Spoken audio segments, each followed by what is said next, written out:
अपर्णा यादव जानती हैं कि प्रतीक यादव की मौत कैसे हुई। अखिलेश ने पूछे ऐसे ऐसे सवाल कि अपर्णा यादव भी नहीं दे पाई जवाब। लेकिन अब जो होने वाला है वो सुनकर आपके भी होश उड़ जाएंगे। जी हां, अभी तक बताया जा रहा था कि प्रतीक यादव को कार्डियक अरेस्ट आया था, प्रतीक यादव की मौत कार्डियक अरेस्ट हुई थी। लेकिन अब बहुत सारी चीजें ऐसी निकल कर आ रही हैं जिनसे ये साफ हो रहा है कि प्रतीक यादव की मौत सामान्य तौर पर नहीं हुई है। आदाब, नमस्कार, सत श्री अकाल, peace to be with you दोस्तों। मेरा नाम है जुनैद भाटी और आप देख रहे हैं द न्यूज फीड। जैसा कि आप सभी जानते हैं, अखिलेश यादव के भाई, जी हाँ, सौतेले भाई प्रतीक यादव की मौत हो चुकी है। अब उनका अंतिम संस्कार भी हो चुका है। जब तक प्रतीक यादव का अंतिम संस्कार नहीं हुआ था तब तक सभी चुप थे। सब अपनी आंखों को नम करके बस प्रतीक यादव के लिए प्रार्थना कर रहे थे। अखिलेश यादव से लेकर शिवपाल यादव से लेकर धर्मेंद्र यादव से लेकर अपर्णा यादव का पूरा परिवार, प्रतीक यादव का पूरा परिवार, मतलब सभी लोग सिर्फ यही कह रहे थे कि प्रतीक यादव को ऊपर वाला स्वर्ग में जगह दे। जी हाँ, उनके लिए दुआएं की जा रही थी, प्रार्थनाएं की जा रही थी। लेकिन अब जब प्रतीक यादव का अंतिम संस्कार हो चुका है, प्रतीक यादव को पंचतत्व में विलीन कर दिया गया है, इसके बाद अब सवाल उठने शुरू हो चुके हैं। जी हाँ, जो सबसे पहला और सबसे बड़ा सवाल है वो यही है कि प्रतीक यादव की मौत आखिर कैसे हुई। प्रतीक यादव की मौत सामान्य नहीं थी। जी हाँ, प्रतीक यादव की मौत अगर सामान्य होती, अगर प्राकृतिक तौर पर उनकी मौत हुई होती तो फिर उनका पोस्टमार्टम नहीं कराया जाता।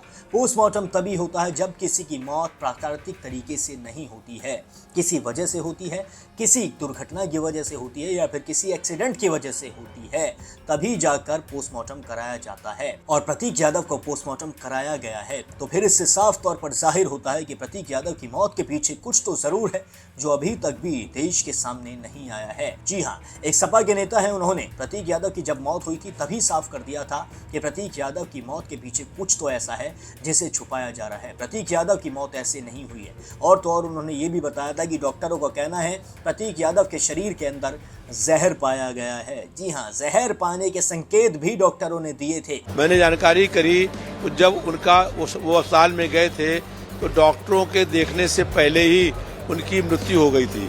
जब अस्पताल लाए गए थे उससे बहुत देर पहले उनकी मौत हो गई और उसके बाद जो है यहाँ पोस्टमार्टम के लिए उनकी बॉडी आ गई। मैंने मालूम किया कि उनकी पोस्टमार्टम क्यों हो रहा है। डॉक्टरों ने कहा कि ये सामान्य मौत नहीं है, ये संदिग्ध अवस्था में मौत हुई है। तो हमने पूछा उनसे कि मौत का क्या कारण हो सकता है, तो उन्होंने कहा कि मौत का कारण जहर भी हो सकता है। उनके शरीर पर चोटों के निशान थे। यहाँ पर बहुत लोग इकट्ठा हैं और वो सब लोग ये मांग कर रहे हैं कि प्रतीक यादव की मौत के कारणों की जांच होनी चाहिए। वो बहुत हंसमुख स्वभाव के मिलनसार व्यक्ति थे। 38 साल की उनकी आयु थी। उनके अपने खुद के जिम थे और वो जिम में कसरत करते थे। वो पूर्ण से स्वस्थ थे। तो उनके असामयिक आकस्मिक निधन कैसे हो गया? अस्पताल में आने से पहले ही उनकी मौत हो गई। इसलिए इन कारणों की जांच होनी चाहिए। हम लोग ये मांग करते हैं कि किसी पूर्व न्यायाधीश से उनके मौत के कारणों की जांच हो। पोस्टमार्टम की रिपोर्ट के बाद हम लोग इस पर जांच करने की मांग करेंगे। और तो और कुछ रिपोर्ट्स में ये भी दावा किया जा रहा है कि प्रतीक यादव के शरीर पर चोट के निशान भी मिले थे। जी हाँ, ये भी बताया गया है कि प्रतीक यादव के सर पे भी चोट के निशान थे। लेकिन उस वक्त हाई प्रोफाइल मामला होने की वजह से जल्दी प्रतीक यादव का अंतिम संस्कार होना था, इसीलिए वीडियोग्राफी करवा के पोस्टमार्टम की उनका अंतिम संस्कार कर दिया गया और विसरा को जांच के लिए भेज दिया गया। प्रतीक यादव का अंतिम संस्कार जल्दी इसलिए करवाया गया क्योंकि कोई भी नहीं चाहता था कि प्रतीक यादव को मरने के बाद भी इन चीजों का सामना करना पड़े। प्रतीक यादव का शरीर ऐसे ही वहां पर पड़ा रहे, इसलिए उनका अंतिम संस्कार जरूरी था। उनकी जो आत्मा है उसे शांति मिलना भी बहुत ज्यादा जरूरी था। लेकिन अब डॉक्टरों से लगातार सवाल किए जा रहे हैं और यहाँ पर जो सवाल खड़े हो रहे हैं वो खड़े हो रहे हैं अपर्णा यादव पर भी। जी हाँ, लोगों का पूछना है कि अपर्णा यादव उस वक्त घर पर मौजूद क्यों नहीं थी जब प्रतीक यादव की तबीयत कई दिनों से खराब थी। सभी लोग ये बता रहे हैं कि प्रतीक यादव बीमार रहते थे, प्रतीक यादव बेड से उठ नहीं पा रहे थे, प्रतीक यादव खुद से पानी लेने की अवस्था में भी नहीं थे। तो फिर अपर्णा यादव को असम जाना क्या जरूरी था? जी हाँ, वो शपथ ग्रहण समारोह में शामिल होने के लिए असम पहुंची थी और फोन पर लगातार प्रतीक यादव की अपडेट ले रही थी। ये भी निकल कर सामने आया है कि प्रतीक यादव ने कई बार उनका फोन नहीं उठाया था, तो फिर उन्होंने घर के स्टाफ को फोन किया। स्टाफ ने बताया कि प्रतीक अपने कमरे में आराम से सो रहे हैं। लेकिन रात के करीब 11:30 बजे प्रतीक अचानक से किचन में गए और फिर गिर गए। जी हाँ, और फिर जो दूसरी चीज़ है वो ये निकल कर आई है, प्रतीक यादव किचन में गिरने के बाद बेहोश हो गए। लेकिन रिपोर्ट के अनुसार जो प्रतीक यादव को हॉस्पिटल में पहुंचाया गया है वो वक्त है सुबह 5 से 5:30 बजे का। जी हाँ, 11:30 बजे जब प्रतीक यादव किचन के अंदर गिरे तो फिर सुबह के 5:30 कैसे बज गए उन्हें सिविल अस्पताल पहुंचाने में।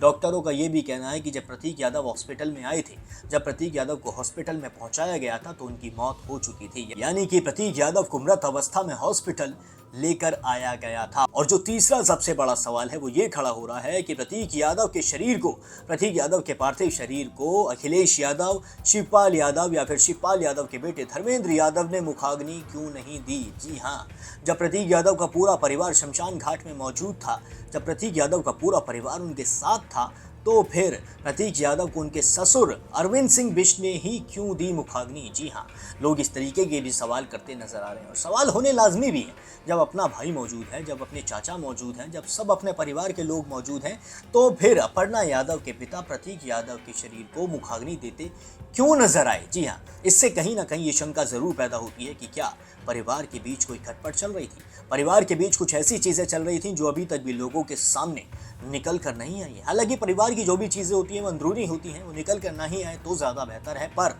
यहाँ पर अब प्रतीक यादव की मौत हो चुकी है, मौत के पीछे की वजह से पर्दा हटना जरूरी है। अब लोग जानना चाहेंगे कि आखिर ऐसा क्या था जो परिवार के अंदर चलता हुआ नजर आ रहा था। और जो चौथा सबसे बड़ा सवाल है वो ये है कि प्रतीक यादव के ससुर ने सर भी मुंडवाया। जी हाँ, अरविंद सिंह बिष्ट ने अपना सर मुंडवाया था, जबकि अखिलेश यादव, धर्मेंद्र यादव, शिवपाल यादव किसी का भी सर मुंडा नहीं था। बल्कि अखिलेश यादव तो समाजवादी टोपी पहनकर अंतिम संस्कार में पहुंचे थे। जी हाँ, समाजवादी टोपी पहनकर अपने भाई के अंतिम संस्कार में अखिलेश यादव मौजूद थे।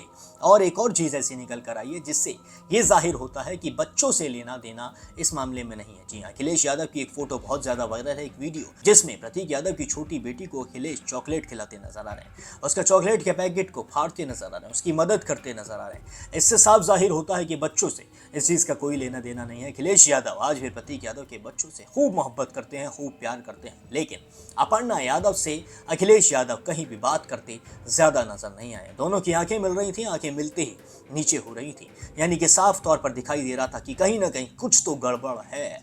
अब रिपोर्ट आनी बाकी है, जैसे ही विसरा रिपोर्ट सामने आएगी वैसे ही साफ हो जाएगा कि प्रतीक यादव की मौत के पीछे आखिर असली वजह क्या थी। जी हाँ, प्रतीक यादव के शरीर के अंदर जो जहर बताया गया है उसका मामला भी तभी साफ होगा जब ये रिपोर्ट निकल कर आ जाएगी।